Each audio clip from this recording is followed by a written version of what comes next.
Hello, Monetization Nation. Jill Salzman is the author of the best business book in the world, according to my mom, and the Amazon bestseller, Found It, a field guide for mom entrepreneurs. She also hosts the top-rated and entertaining business podcast, Why Are We Shouting? MSN Live says she's a cool mom entrepreneur we love, and Forbes rated her a top 100 champion small business influencer. In today's episode, we're going to discuss credibility marketing. As you know, I believe credibility marketing is one of the most important business tectonic shifts happening today. Jill is also a strong believer in the importance of credibility, but may have some different opinions on it she will share with us today. Here's some of my key takeaways from this episode. Number 1, in my opinion, credibility marketing is the most important tectonic shift happening today. Number 2, credibility is proving our value through honest feedback, support, and social proof. Number 3, offering incentives to get a customer to write a review may not be the best way to build credibility. And number 4, if the person writing the review is perceived as an expert in our industry, that can build more credibility. Thank you so much for joining us on the show today, Jill. I'm so happy to be here. Thanks for having me. So we are going to talk a lot about credibility marketing today. That's a topic that you and I both share a passion about. And when we were talking before the show, you asked me, well, what does credibility marketing mean to you? Because it means different things to different people. So let's actually start off with that. What does credibility marketing mean to you? I'm a pretty literal gal, so I usually like to explain to folks that it's all about marketing that gives you credibility. That's so profound. That's such a boring answer.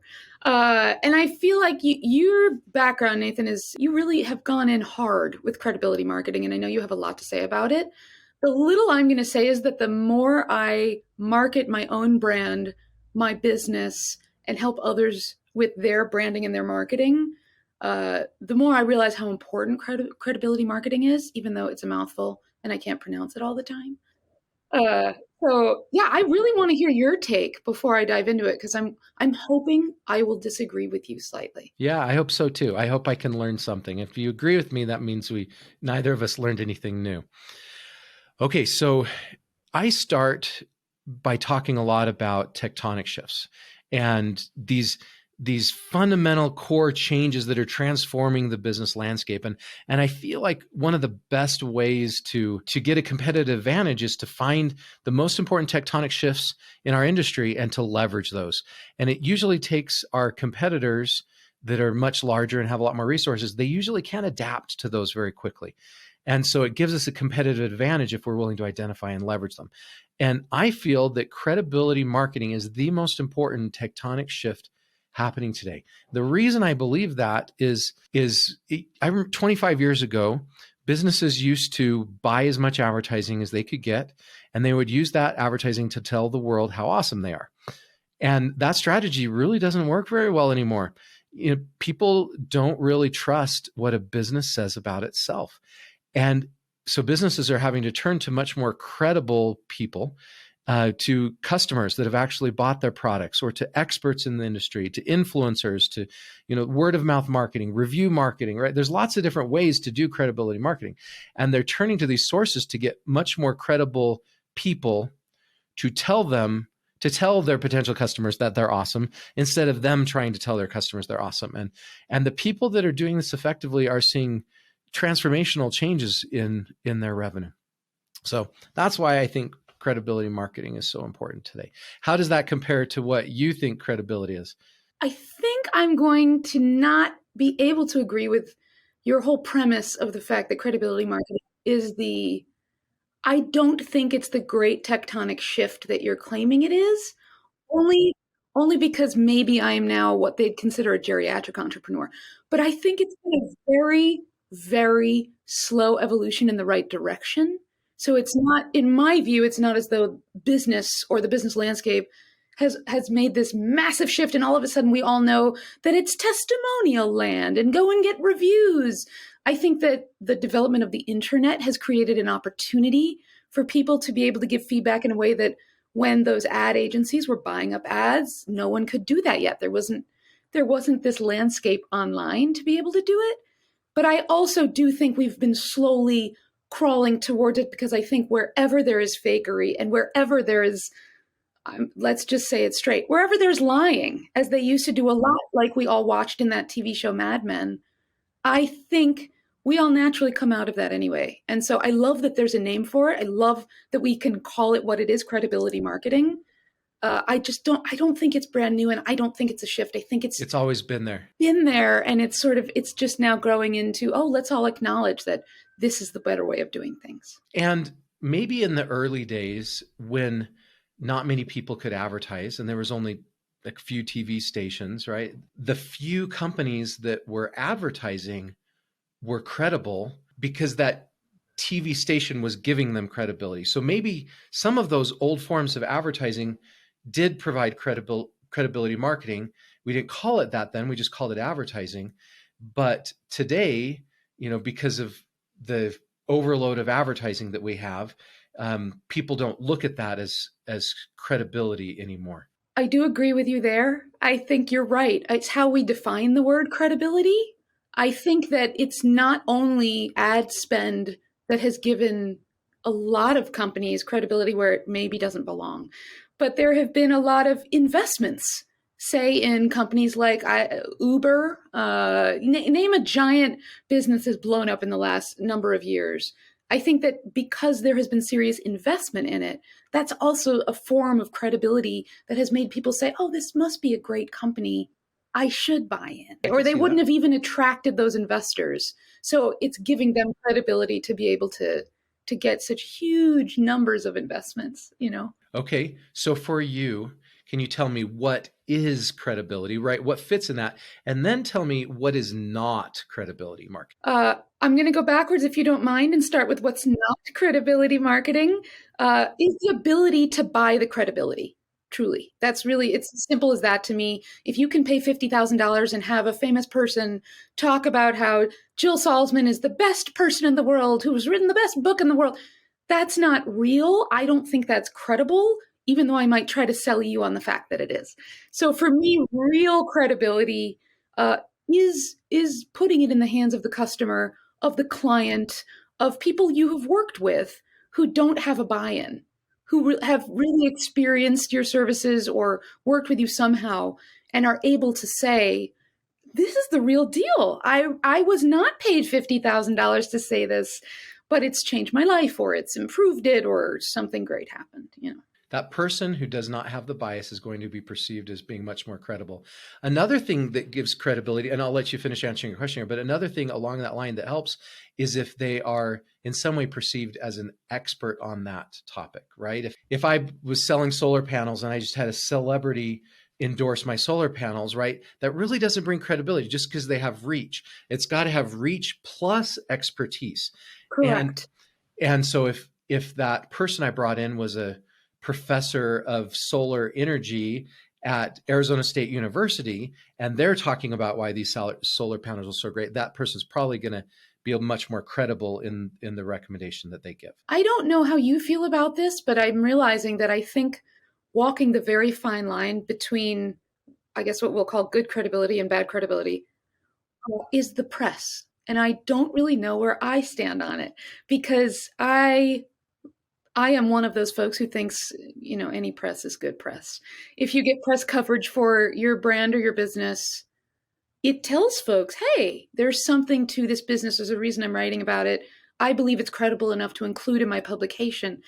But a lot of people can manufacture that. A lot of people can still go ahead and pay for it or barter for it. And so I think to this day, businesses that get a lot of good press make it appear to potential buyers that, hey, this must be amazing because they're getting so much press, So I don't know where I stand with that, frankly. Yeah, and whether or not we agree with it, I think the reality is that is still helping, right? If someone can get on a really good talk show and that talk show is talking about the products, people are going to assume they're credible because they were good enough to get on the show. Because I think it does not look like we paid for it, traded favors for it, Yes. However we got there. It's not really questioned. That's right. But if I bought an ad on that talk show, it would not be viewed as credible. Maybe we're split on the audience. I think some audience members are really clueless and don't really know.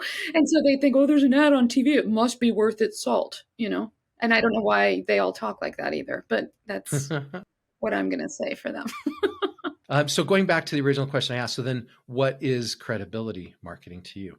It's a mashup of what we both said, Nathan. It's the ability to prove your value by way of authorized authorized viewpoints. That's a terrible way to say it, but I just mean nobody bought in. Folks gave you true, honest feedback, testimonials, support in any way, shape, or form, and it helps with your marketing. And I think there may be a formula there. Like credibility equals reach plus. It feels like the person needs um, some kind of authority there. Like I can't just have reach. I need to also have. I maybe they don't have authority. They're given authority by the folks that experience them. Yeah, maybe. Because if I bought your product and I've used it, right? I'm credible to talk about it, right? I have Yeah. some kind of expertise. So it feels like they've got to have some kind of reach and they've got to have some kind of expertise for that credibility to really count. Am I thinking right? Is that? I think you're thinking right. I think to give a real world example, there's a cupcake shop here in Chicago that was nothing except just a cupcake shop, and their flavors are so amazing and they got enough press that people started going there en masse and buying a ton of cupcakes, which over time gave them a sort of authority and expertise in the cupcake arena here in Chicago that they're now looked at as one of the best shops in the city, if not the country. And that from my experience, that's true credibility marketing. So I love how you just gave a story. Maybe we're having a hard time defining credibility marketing, and maybe we need to let's tell some stories and let's give some examples of people who've done it right, and maybe some people that haven't done it right, and maybe that'll help us come up with the definition of credibility marketing. You want to share with us some stories of good or bad credibility marketing you've seen? You know, I am thinking of a number of founding moms that I work with, all of whom have had real success and have taken advantage of this credibility marketing that we're talking about purely because they've worked long and hard. They've gotten recognized for what they sell. I'm thinking particularly about a woman who created a nail product, and she was laughed at when she first started showing up to our meetings at the Founding Moms. And we thought, well, this is ridiculous. She thinks she's going to come up with a nail product that one of these huge companies hasn't even thought of before. Lo and behold, she did. They had not patented this particular technology that allows you she's created sort of a rubber cement that you paint onto your cuticles. Then you can paint your nail, peel it off like, painter's tape, and have a perfect manicure. And while we laughed at her at the beginning of it, she didn't have the funds to buy in and take advantage of the bad kind of credibility marketing that we're both thinking of. She worked really hard. She spread the word. She came to a lot of meetings. Slowly but surely, she started getting word out to Instagram influencers. That really kind of blew her up. She's now in every Sephora in the world. She travels to other countries to do deals with them. Revlon wanted to buy her. I mean, it exploded to a degree that no one could have foreseen. But I think her success was due to true credibility marketing and showing people, no, it really works. And here are testimonials that you can watch online. I think the secret in that story you just shared were the words slowly but surely. I think she didn't come in here saying, I've got a fourth quarter budget I've got to hit, and so I've got to spend an ad spend and I've got to see these results by then, and I've got to push it, right? I've got to artificially accelerate this process. I think she was willing to go in. She was willing to keep showing with people and meeting with people, and she finally built enough trust and got enough people to believe in her that she got the reach and credibility, and it exploded. So maybe a piece of good credibility marketing is having the patience to let it happen organically. You have to add that to your formula, that if we're creating this formula, there has to be a certain amount of time that has to go by because you can't buy this. And it might happen quickly on its own, or it might not. And we can't force the timeline of credibility marketing. I don't know if I know anyone for whom it's happened quickly unless they've had massive amounts of. I have a story. If you recall, there was a TV show called The Ricki Lake Show. She was an actress a while back. She had a TV show run I don't know why it stopped running. Years later, she came back and they were trying to do round 2. And they called me because I, at the time, was one of the few people who had purchased hundreds of meetups on meetup.com, and they knew I knew how to organize lots of cities and create lots and lots of networking. So they asked, well, how'd you do this? We want to do this for our TV show. We have tons and tons of money. We want to create organic community meetings in tandem with this TV show. And I'm going to let you guess what happened. Yeah, I'm sure that did not work. It did not work. It did not work. We have tons and tons of money to buy organic reach, right? That's like an oxymoron, right? And she's a famous celebrity. She had a name. She clearly had enough clout that they launched a second version of this TV show. But it didn't work because I don't think you can buy credibility marketing at a speed that we all would like. Yeah, and there are definitely ways we can accelerate it.